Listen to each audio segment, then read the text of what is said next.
Hey guys, this is Tacho here, and today we're going to be doing an arena assault run in Fire Emblem Heroes.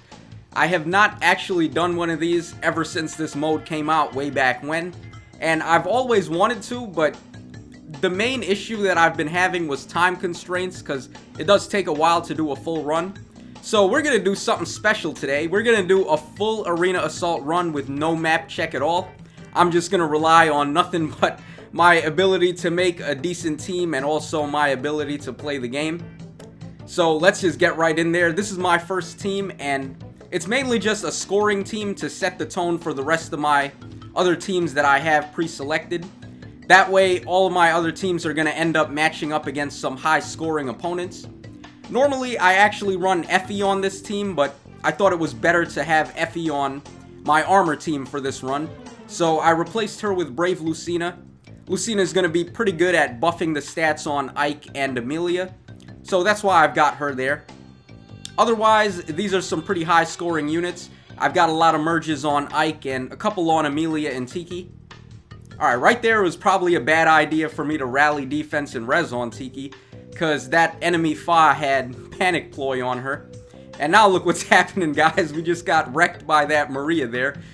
Gravity became so real on the clerics because of the dazzling staff refinement and the fact that you can just nuke the opponent's team with Maria or any cleric, just lower their health really bad, cause a lot of chip damage with Savage Blow, and then after all that's said and done, they can only move one space. So yeah, gravity is pretty real, and it's been trending a bit lately. I'm gonna have to show that off in another video at some point. Okay, our stats have been wrecked pretty hard on this turn. As you can see, Ike, Amelia, and Lucina have suffered some pretty bad stat drops. So I'm probably not going to fight on this round. I'm just going to have my units back away, and then we'll take them on the next turn when my stats are back to normal. And I've got Wings of Mercy on Amelia as well, so she can jump to Tiki at any moment. And that's exactly what we're going to do. Alright, we're going to end the turn there. Alright, so here they come. This time around, our stats are back to normal, so we're going to have no trouble taking on these units. I think Lucina's going to... Yeah, Lucina gets the one-shot on Tiki there. And finally, Ike's going to finish Maria. I just wanted to double-check there to make sure she didn't have something like Miracle to make my attack not work. But she didn't. Alright, next up, it looks like the horse team is going next. Alright, so we're fighting somewhat of an armor team with Jenny. Jenny is a bonus unit for this round of arena, so that's why a lot of people have been running around with gravity builds on their clerics and running dazzling staff and savage blow. So yeah, it's a very effective strategy to use. This guy also has miracle on his Jenny, so he's pretty much playing it the same way that I would if I was running that.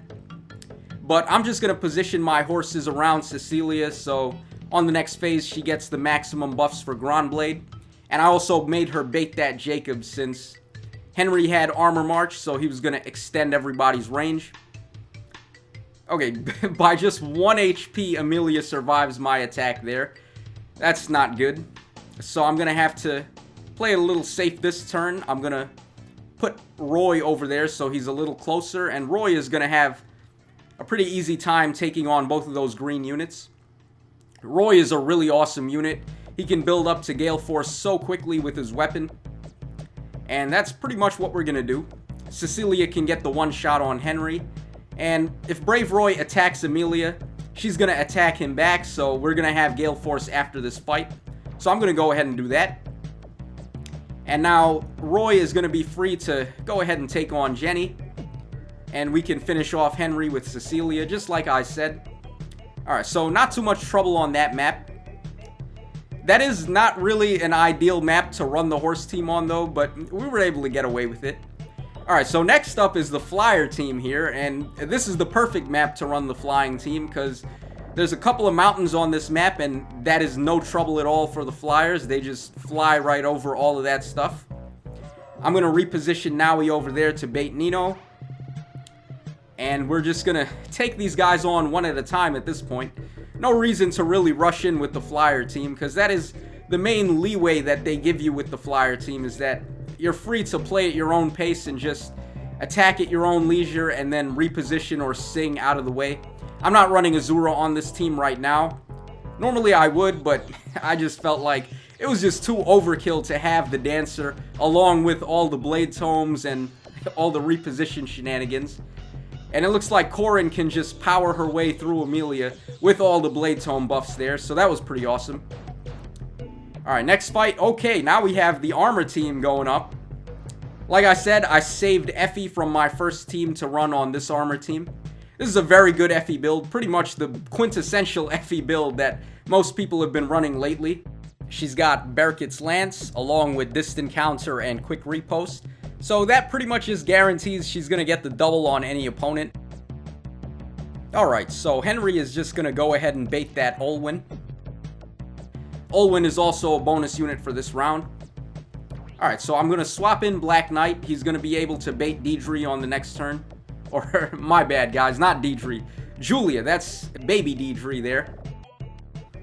Alright, and we got the one shot with Black Knight. My Black Knight's a total monster because he has Bold Fighter right now. So he's able to activate Black Luna on the first initiation. Really awesome stuff. And we're just going to leave Effie there to deal with Ike. I swapped Henry out with Black Knight because I have S-rank support with Black Knight and Effie.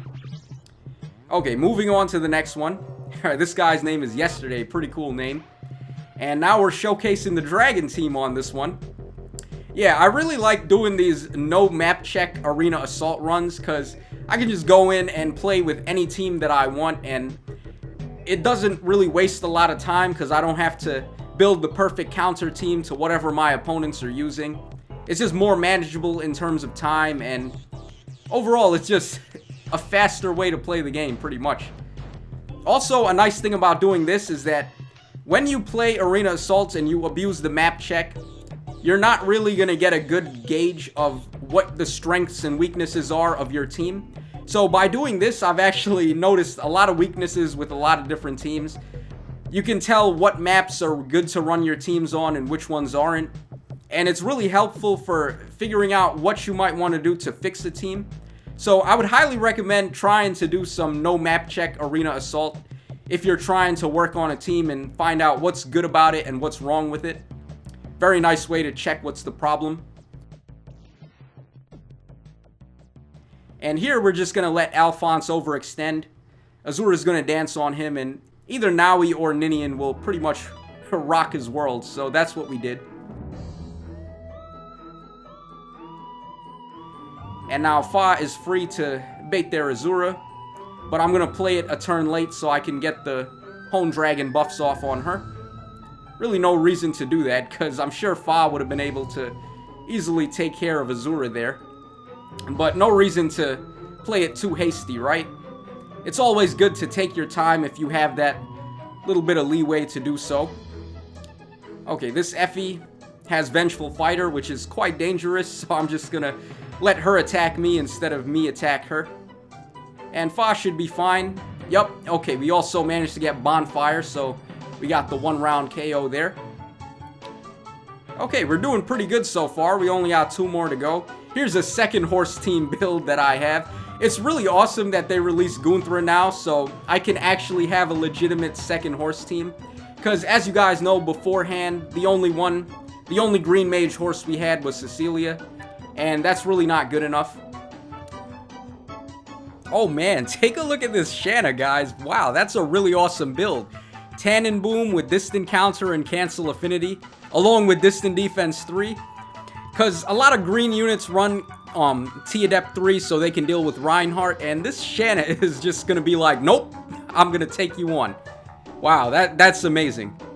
It's also very interesting that he chose to sacrifice Robin for Tannin Boom, as opposed to Brazen Attack and Speed. Wow. I'm not sure I would have did that. He's also done the same thing with Amelia. He's given her Handbell instead of Bold Fighter. So this guy is really creative with what he wants to do with his builds. And that's all awesome. That's all fair game. And of course, the Christmas weapons are very powerful too. They're probably the best seasonal weapon we've ever gotten in the game overall. So this guy knows what he's doing for the most part. I don't have any problems with that. It's just that I feel like Bold Fighter and Brazen Attack and Speed do have a little bit more value than the weapons do. But the weapons are still really awesome, guys, don't get me wrong. Okay, now, this map is really bad to play the horse team on, because there's a whole lot of roadblocks, there's a lot of walls, and that tree in the middle of the map is just literally just there to make the horse team cry, I feel like. So yeah, ideally, if I was playing with map check, I probably would not use the horse team for this, but we're not playing with map check, so I'm gonna have to just wing it and see what happens for the most part. Gunthra has been debuffing that Nino the whole time, so I wish I could have debuffed somebody else that I'd be able to attack really early on. But Nino's just going to sit behind and we're not going to get to take shots at her for quite some time. So it does suck that Gunthra is not debuffing someone like Amelia or Shanna. But we'll still be able to make good use of that here now, because I'm just going to bait Nino with Sigurd. And let's put Camus and Lynn next to each other there. So Sigurd's gonna have no trouble with these green units, especially when they're doing no damage to me. And now all that's left is Amelia, and Sigurd's got Bonfire ready to go. So I'm gonna just put everybody next to him. And we should be able to kill Amelia on this initiation. Yup. Okay, there we go. Alright, so now this is the final fight, and this is where things get a little crazy here. I've used up all my theme teams now, so I have to resort to using an infantry team for this one. And we're fighting a pretty badass flyer team here. Really awesome units, really high merges, and really good weapon choices. So this is not going to be an easy one by any means, especially with the team that I'm using here. This is like the worst possible matchup I could ever go for.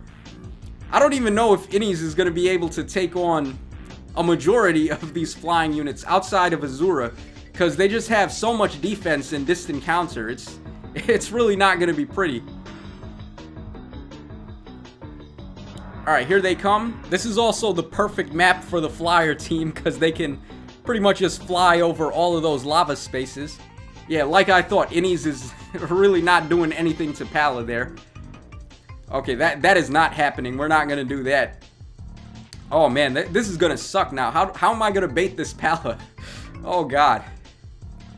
Alright, well we still have Ira to bait Minerva on the next turn. So I think I'm safe to leave Ira and Fiorm over on the rightmost corner. But as far as Innies and Azura, I'm not sure what to do with them right now. Probably just have them run for their lives. Ideally though, I would like to see if I could dance on Ira and get some buffs on her before she baits that Minerva. But I don't know, man, this is not looking safe. Yeah, this is where it really gets fun to do these no map check runs, because you're never going to be 100% sure if you can pull it off. Alright, drag back to Zura there, hoping that I could somehow find a way to let her reach Ira and dance on her, but it's not going to work, so we're just going to have to end the turn there. Ira was able to hold her own against Minerva for that turn, but now we're in some big trouble here, guys, because now that Est is like an S plus tier Est right there. She's got distant counter, Barricades Lance with the defense refine, and close defense 3 in the seal slot. Oh man, along with quick repost 3 and 36 defenses. That is not going to be fun, guys. I don't know what I'm going to do about that Est.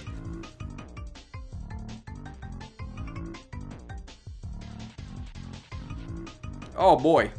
Okay, well, Azura could have baited her, but I thought it best to leave that up to Fiorm, because I can dance on her and get an Auto Fury 3 buff on her. Also, she's got attack and defense bond, so she gets 5 attack and defense. Alright, so she was able to survive the round. Now they did some sing and reposition shenanigans there, so it looks like Ira's going to be able to kill Palo on this initiation. So that's very good for me. And it also looks like Pal is going to get a shot in, so I'll be able to Wings of Mercy my Azura next to Ira after that attack, and hopefully attack Est and be able to kill her as well. I'm not sure if I can, because she's got close defense 3, as well as the color advantage on me, so that's going to be up in the air, but I really don't see any other optimal moves for me to make in this situation. especially with Azura so close to all the other units. She's going to be able to dance and extend their range. I just have to go in for it. I have no choice right now. Alright, so we got the kill on that Pala. Like I said, now Azura can Wings of Mercy over and dance on Ira and get some buffs on her. Hopefully that'll be enough to take on Est. I'm not sure yet. But I really don't have a choice here, guys. That's the only move I can really make. It's also nice that I have Fiorm set up right there, so she can get attack drive off on Ira and give her some extra damage. Yeah, it looks like Ira could actually pull it off, so let's go ahead and do that. And now, we're in the clear for the most part, because I have type advantage on Azura and Minerva. And Ira's just a total beast when it comes to defense. Like, you look at Ira's stats and you see that high attack and high speed and you're thinking, oh, this is a glass cannon unit. But then you look at her defense and she has better defense than freaking Ryoma. So yeah, it's unbelievable how good they made Ira, and I'm glad that they did because she totally beasted on that match and was able to clinch the win for me. Sadly, we weren't able to do a 5,000 score run. I was shy by just 2 points.